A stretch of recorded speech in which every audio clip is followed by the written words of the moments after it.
Good morning friends.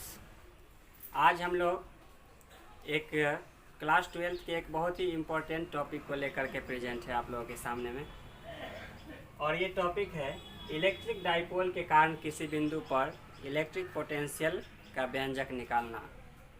और ये class 12th के बोर्ड एग्ज़ाम में यहाँ से 5 नंबर का क्वेश्चन जो है सो आता है।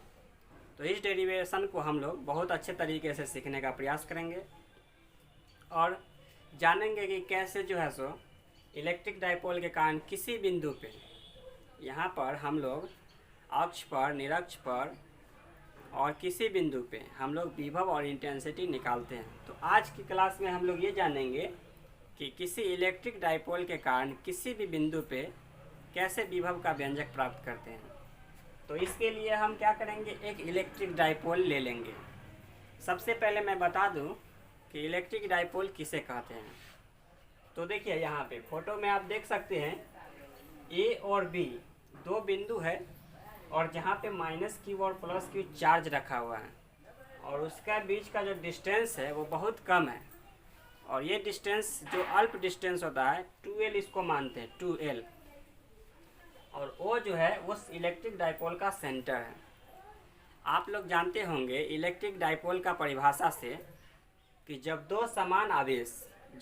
दो समान किंतु विपरीत प्रकृति वाले, मैग्नीट्यूड समान होना चाहिए और उसका साइन अलग अलग होना चाहिए। तो जब दो समान किंतु विपरीत प्रकृति वाले आवेश एक दूसरे से बहुत कम दूरी पे रखी जाती है, बहुत छोटी दूरी पे रखी जाती है, तो इस सिस्टम को हम लोग डाइपोल बोलते हैं। क्लियर है बात? जब दो समान आवेश एक दूसरे से बहुत कम दूरी पे रखी जाती है तो इस सिस्टम को हम बोलते हैं डाइपोल, बशर्ते चार्ज का जो है साइन विपरीत होना चाहिए, एक प्लस होना चाहिए और एक माइनस होना चाहिए और दोनों का मैग्नीट्यूड सेम होना चाहिए। तो हम लोग एक डाइपोल ले लिए हैं। ये हमारा हो गया इलेक्ट्रिक डाइपोल ए बी और जिसका सेंटर है O और जिसके बीच की दूरी है 2L। अगर दोनों के बीच की दूरी 2L है तो A से O यानी सेंटर तक की दूरी हो जाएगा L और इधर भी O से B यानी सेंटर से B तक की दूरी हो जाएगा L। अब हम इस इलेक्ट्रिक डाइपोल के कारण किसी बिंदु ले लेते हैं, कहीं पे एक बिंदु ले लेते हैं, R दूरी पे एक बिंदु ले लेते हैं। ये बिंदु हम P ले लिया, ठीक। यहाँ से O से R दूरी पर एक बिंदु हम P ले लिया और उसका जो एंगल है, जो झुका हुआ है, वो थीटा एंगल पे झुका हुआ है, यानी कि ये जो डिस्टेंस है वो थीटा एंगल पे झुका हुआ है। यानी कि ये डिस्टेंस जो है R है और झुकाव जो है वो थीटा है। और हमें किसी बिंदु पे ले लिया, एक बिंदु P। अब इस बिंदु पे हम टोटल पोटेंशियल निकालेंगे, किसके कारण? तो इस इलेक्ट्रिक डाइपोल के कारण। हम देखेंगे कि इस इलेक्ट्रिक डाइपोल के कारण यहाँ पे पोटेंशियल क्या निकल के आता है। तो इसके लिए हम चलते हैं, इसको सॉल्व करने का प्रयास करते हैं। सबसे पहले मैं आपको बता दूं कि इलेक्ट्रिक डाइपोल या फिर पोटेंशियल का जो फॉर्मूला होता है V, वो होता है 1/4πε0 इंटू Q बट्टा R। आप लोगों ने भी पढ़ा होगा, पोटेंशियल का फॉर्मूला होता है 1/4πε0 इंटू Q बट्टा R। तो हम क्या करेंगे, इस इलेक्ट्रिक डाइपोल का जो एक सिरा है A, जहाँ पे माइनस चार्ज रखा हुआ है, इससे उस बिंदु तक का जो डिस्टेंस है इसको हमने R1 मान लिया, ठीक है। इसको हमने क्या माने, R1 मान लिया। और इसके कारण इस बिंदु पे हम विभव निकाल लेंगे, पोटेंशियल निकाल लेंगे, जिसको हम लोग VA या V1 V2 भी लिख सकते हैं। फिर हम क्या करेंगे, इसके कारण इस पर पोटेंशियल निकाल लेंगे। इसको हमने R2 मान लिया, इसको हम इस डिस्टेंस को हम R2 मान लिया। और दोनों के कारण इस पर जो पोटेंशियल निकलेगा उसको फिर हम लास्ट में ऐड करके टोटल डाइपोल के कारण, इस सिस्टम के कारण P पर हम पोटेंशियल निकाल लेंगे। तो चलिए, A के कारण यानी माइनस Q के कारण जो उस पर पोटेंशियल होगा वो हमारा VA यानी कि A बिंदु पर पोटेंशियल वो हो जाएगा 1/4πε0 और माइनस के कारण है तो माइनस यहाँ पे साइन लगेगा माइनस Q और ये डिस्टेंस है R1, ठीक है। फिर इसी प्रकार से हम प्लस Q चार्ज के कारण निकालेंगे, यानी B बिंदु के लिए निकालेंगे तो उसको हम VB लिख देंगे और ये हो जाएगा 1/4πε0 ये हो जाएगा प्लस Q बट्टा और डिस्टेंस है R2। तो ये दोनों को हम क्या कर देंगे, फिर ऐड करके टोटल पोटेंशियल को ज्ञात कर लेंगे। तो हमें ऐड करने के लिए, हमें इसको जोड़ने के लिए हमें यहाँ पे R1 और R2 का मान जो है पता होना चाहिए। यहाँ पे हम R1 R2 का मान सबसे पहले निकालते हैं और देखते हैं कि R1 R2 का मान कितना आता है। तो देखिए, ये हम R1 R2 का मान निकालने के लिए इसमें कुछ अलग से कंस्ट्रक्शन किए हैं, ड्राइंग किए हैं। हमने क्या किया, ये AP जो डिस्टेंस है उसके बराबर डिस्टेंस हम इधर लिए हैं CP, ठीक है। और वो जो सेंटर से जो ये CO जो लाइन बढ़ाया गया है वो AC जो है उस पे लंब है, AC पे लंब है CO, यानी ये 90 डिग्री का यहाँ पे एंगल है। और इसी प्रकार से फिर हम क्या किए हैं, ये BP जो है दूरी उसके बराबर में हम एक CP डिस्टेंस को लिए हैं, CP डिस्टेंस को लिए हैं BP के बराबर में, और AP डिस्टेंस को लिखे हैं CP के बराबर में। ऐसा कंस्ट्रक्शन हम इसलिए किए हैं ताकि हमें R1 और R2 का मान पता चलेगा कि यहाँ से यहाँ तक का जो डिस्टेंस है AP, वो AP डिस्टेंस, AP जो डिस्टेंस है जिसको हम लोगों ने R1 माना है, वो R1 किसके बराबर है, तो वो हमारे पास CP के बराबर है। देख लीजिए, आप देख करके समझ सकते हैं AP जो है वो किसके बराबर है, तो CP के बराबर है। अब देखिए यहाँ पे CP को हम क्या लिख सकते हैं, तो CP को हम लिख सकते हैं CO प्लस OP। CP को हम लिख सकते हैं, CP को हम लिख सकते हैं CO plus OP, CO plus OP। CP को हम लिख सकते हैं CO प्लस OP। अब OP का मान तो R है, हम लोगों ने O से P तक का जो डिस्टेंस है उसको R माना, और CO का मान हम लोगों को नहीं पता है। तो CO का मान निकालने के लिए क्या करते हैं, ये जो कंस्ट्रक्शन किए हैं, ये जो 90 डिग्री का AC डाले हैं OC पे, यहाँ पे इस एंगल में जाते हैं, ये ट्रायंगल है और ये 90 डिग्री का जो है सो त्रिभुज बन रहा है, यानी कि समकोण त्रिभुज बन रहा है। तो समकोण त्रिभुज ACO में जाते हैं और वहाँ पे हम लोग cos थीटा का फार्मूला लगा देते हैं। आप लोग जानते होंगे कि ये जब थीटा है तो ये भी थीटा होगा, ये समूह कोण से आपस में बराबर होती है। तो हम cos थीटा का फार्मूला इस त्रिभुज में लगा देंगे, तो cos थीटा का फार्मूला होता है आधार बट्टा कर्ण। cos थीटा का फार्मूला होता है आधार बट्टा कर्ण। तो इस थीटा के लिए आधार हो जाएगा मेरा CO या OC, या बट्टा में कर्ण हो जाएगा 90 डिग्री के सामने वाला AO हो जाएगा कर्ण। यहाँ से हमें CO का मान आसानी से निकलेगा। देखिए C cos थीटा बराबर हो जाएगा CO और बट्टा में AO का मान L है, छोटी दूरी, तो CO का मान हमें पता चल गया L cos थीटा। तो CO का मान हमें पता चल गया है L cos थीटा, तो हम यहाँ पे लिख सकते हैं ये L cos थीटा डिस्टेंस हम लोगों ने पता कर लिया।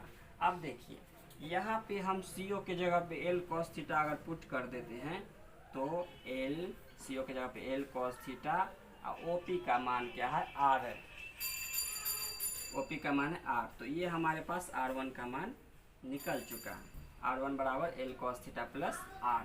इसको हम ऐसे भी लिख सकते हैं R1 बराबर R plus L cos theta. तो हम इसको हम रख लेते हैं।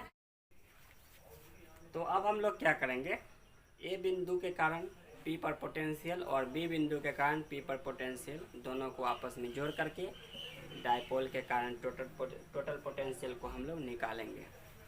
तो चलिए अभी हम कंस्ट्रक्शन के माध्यम से ये दोनों हम निकाल चुके हैं। R1 का मान निकाले हैं R plus L cos theta और R2 का मान निकाले हैं R minus L cos theta. अब हम A बिंदु पर पोटेंशियल निकालेंगे VA, तो वो हमारे पास हो जाएगा 1/4 pi epsilon not into minus Q बट्टा R, और R1 का मान पुट कर देंगे जो कि हम निकाले हैं R plus L cos theta, और इसी प्रकार से VB 1/4 pi epsilon not into plus Q, ये B बिंदु के कारण यहाँ पे पोटेंशियल निकालेंगे तो चार्ज का जो साइन है वही रहेगा, तो यही हो जाएगा R minus L cos theta. ये हमें A बिंदु के कारण और B बिंदु के कारण पोटेंशियल P पे निकल चुका है। अब हम क्या करेंगे, डाइपोल के कारण पोटेंशियल V मान लेते हैं, और ये जो B होगा वो VA प्लस VB यानी ए बिंदु के कारण मतलब माइनस चार्ज के कारण जो पोटेंशियल होगा वो, और बी बिंदु के कारण यानी प्लस चार्ज के कारण जो पोटेंशियल होगा, दोनों को ऐड कर देंगे। तो हम अब इसका मान पुट कर देते हैं 1/4πε0 माइनस क्यू बट्टा R plus L cos theta, और ऐड कर देंगे किसको, बी बिंदु के कारण जो पोटेंशियल है वो हमारे पास है 1/4πε0 और प्लस क्यू बट्टा R minus L cos theta. अब देखिए आप लोग देख सकते हैं ये दोनों में से कॉमन आ रही है, वो कॉमन आ रहा है हमें क्यू बट्टा 4πε0। तो हमारे पास यहाँ पे 1 बट्टा R plus L cos theta बचेगा और प्लस 1 बट्टा R minus L cos theta बचेगा। अब हम क्या करेंगे, यहाँ पे अंदर में बॉक्स के अंदर में हम जोड़ कर देंगे, भिन्न का जोड़ जिस तरह से सिंपल होता है। तो हमारे पास b बराबर क्यू बट्टा 4πε0 और आप देख सकते हैं R plus L cos theta, यहाँ R minus L cos theta है, तो इसको हम A plus B into A minus B के रूप में लिख सकते हैं।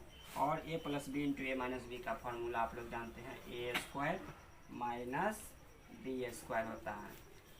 तो A square minus B square पे हम लोगों ने इसको लगा दिया, R plus L cos theta, तो R square minus L square cos square theta हो जाएगा।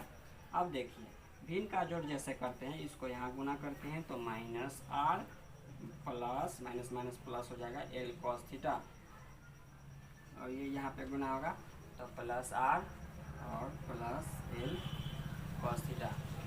अब जो आया यहाँ पे प्लस माइनस में आर आ चुका है, तो आर से आर को कैंसिल कर सकते हैं।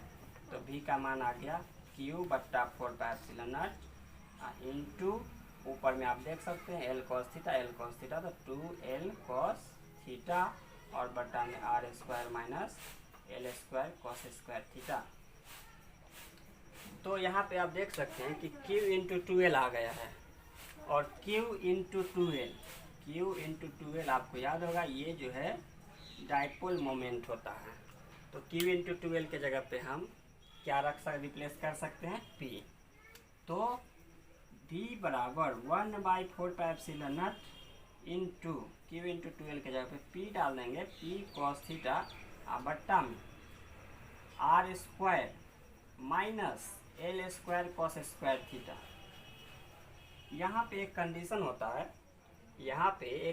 होता है, कि ये जो डिस्टेंस होती है, ये जो सेंटर से लेकर के बिंदु ए तक का जो डिस्टेंस होता है, पहले भी बताया गया है, डेफिनेशन भी होता है डाइपोल का, कि डाइपोल में जो डिस्टेंस होता है दोनों सिरों के बीच बहुत कम होता है।